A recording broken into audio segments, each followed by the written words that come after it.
Ladies and gentlemen, welcome to another Sigmalive Hangout. Today we're discussing the upcoming Turkish elections with academic Zenonas Tziarras. You're a prominent member of the Diplomatic Academy of the University of Nicosia, and the Turkish foreign policy, the Turkish system is your specialty. To many, these elections are of not significant importance because everyone considers as a given that Erdogan will be re-elected. Yet again, is not that indifferent to analysts. Why is that? Well, it is true that many don't think that these elections are very important, but as a matter of fact, they may develop into a very important procedure, and I think that's because of how things may change very easily based on the, if you will, balance of power among the political parties in Turkey. And this has mainly to do with the pro-Kurdish party, the HDP. So the main scenario that could change things fundamentally is if the HDP manages to get into the Turkish parliament. And which would mean that the AKP would lose many of its seats, and therefore would be very difficult for the AKP to form a great majority in order to, go on, proceed with its effort to amend the constitution and turn the political system of the country into a presidential system. But if that happens, wouldn't that mean that Turkey goes back in time and that a modern day sultanate is formed? Because then again, we have the grand majority of powers concentrated in one person, and that is the president. And that would mean that we turn our backs to what we've achieved all these years. Yes, exactly.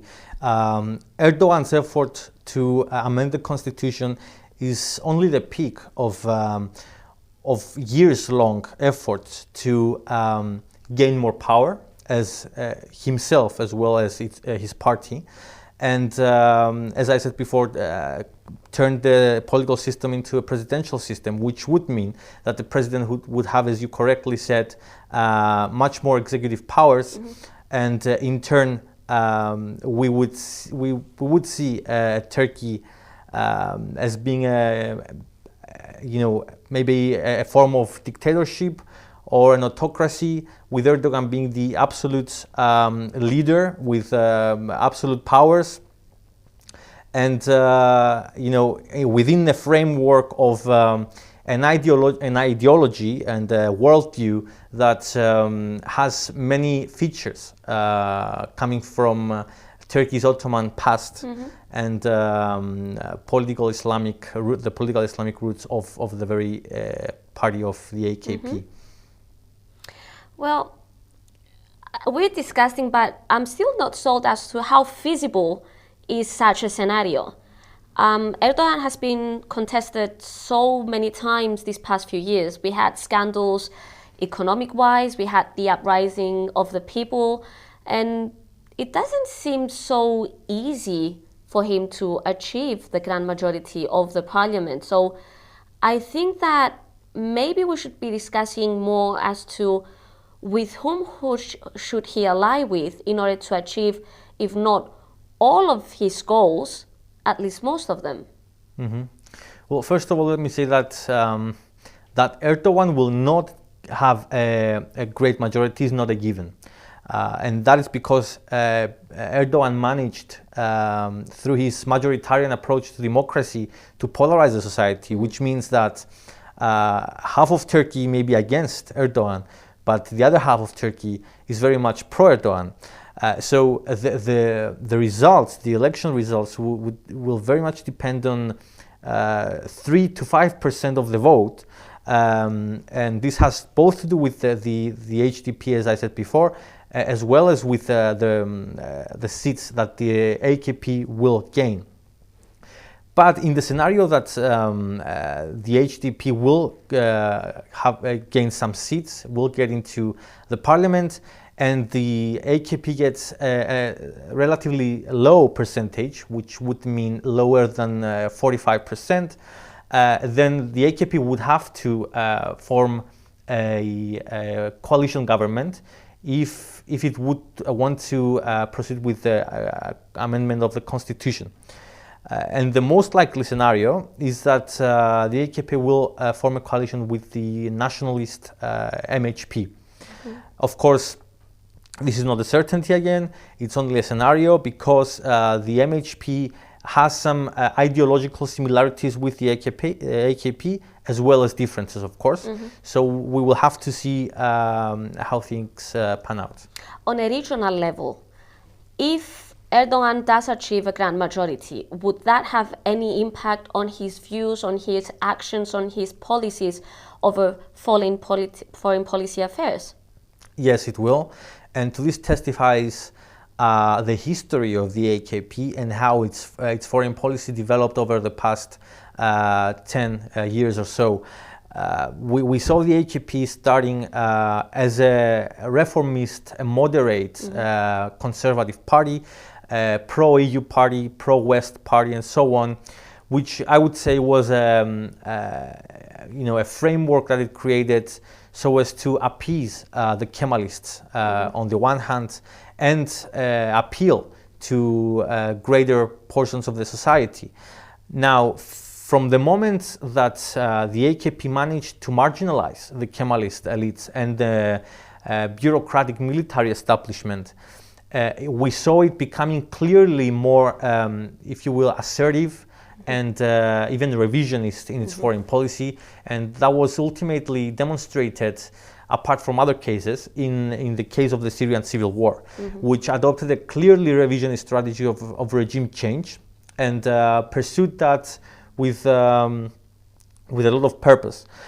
Now, if we take that into account, then we could say with almost certainty that Erdogan becoming stronger, even stronger, and gaining much more executive powers, that would mean that Turkish foreign policy would be aligned with Erdogan's vision in foreign policy and his geopolitical vision, which means more efforts to become a hegemon in the region, more efforts to control things in the region, and become, if you will, a model for other Muslim states of the region. This will bump into some opposition. It will not be easy for Erdogan to achieve this vision because other states such as Egypt, Iran, Saudi Arabia would oppose any such plan. Mainly because they are revisionists as well. Exactly, they have their own aspirations, and rightly so. I mean, for example, Egypt could rightly claim the leadership of the Arab world, whereas Turkey would never be able to do that because simply Turkey is not Arab. So if Erdogan comes out of the elections as a stronger leader, this would probably mean more polarization, not only in Turkey, but also in the region as well. What about Turkish-European relations if Erdogan becomes the ultimate leader? Yes, well, we've seen an indifference from Turkey's part towards the EU from the middle of the last decade, and a renewed interest, if you will, in the past year. I think this is not sincere. Because if Turkey really wanted to make steps towards its accession into the EU, it could have done so, despite the stance of the EU itself. Now, apart from that, I think that Turkey with a stronger Erdogan would demonstrate even more indifference towards the EU. Although this doesn't mean that it will be willing to cut off all ties with the EU. It would rather prefer to pursue a special partnership with the EU, where Turkey will have many benefits, such as collaboration in areas of trade, economy, and importantly energy, but not have the responsibilities that come with EU membership. The accession in the EU. Do this change in case that Erdogan needs to ally with the nationalists? Would we see significant changes to this plan, to this way of conducting foreign policy? Yes, in some occasions, in some others not. I mean, the MHP, the Nationalist Party, has some strange views on foreign policy as well. On the one hand, is more cautious when it comes to engaging regional issues, which the AKP has been doing increasingly. On the other hand, MHP has a cautious stance when it comes to the West as well, which is similar to AKP stance. But the MHP is much more vocal in its ideas on relationships with the West. So this might impact how the AKP relationship with the West continues, and it surely would create some friction between the MHP and the AKP when it comes specifically to regional issues, and particularly Syria, Iraq, the issue of Iran, Israel, and so on. What about the international powers? Do they really care what happens in the Turkish elections, or do they just care that Erdogan's going to be the leader of the country? I think they do care about the elections, because they wouldn't like to see another Iran rising in the region. Yeah. Of course, an AKP that would win the elections wouldn't necessarily entail another Iran, because from a comparative perspective, there are two very different countries with very different political systems. But what will happen is an Erdogan that is increasingly anti-Western, increasingly harsh in his rhetoric towards Western allies, and for example Israel, and the US, the West in general, wouldn't like such a stance. They want to see Turkey as an ally in the region, that in the absence of American presence, because of the withdrawal from Iraq, because of the bad experiences of the Iraq war and the Afghanistan war and Libya, they would like to see Turkey handling their interests, anchoring for their interests. And if Turkey doesn't do that, for example, refuses to provide its military bases, its air bases for strikes against the Islamic State, for example, then this creates many problems to the West. So ideally, let's say for the US, what would be best case scenario? Well, the best case scenario would for the AKP to change its stance, or a government that would be more pro-Western in the likes of the Republican Party, which is not a possibility right now. It's a very distant scenario.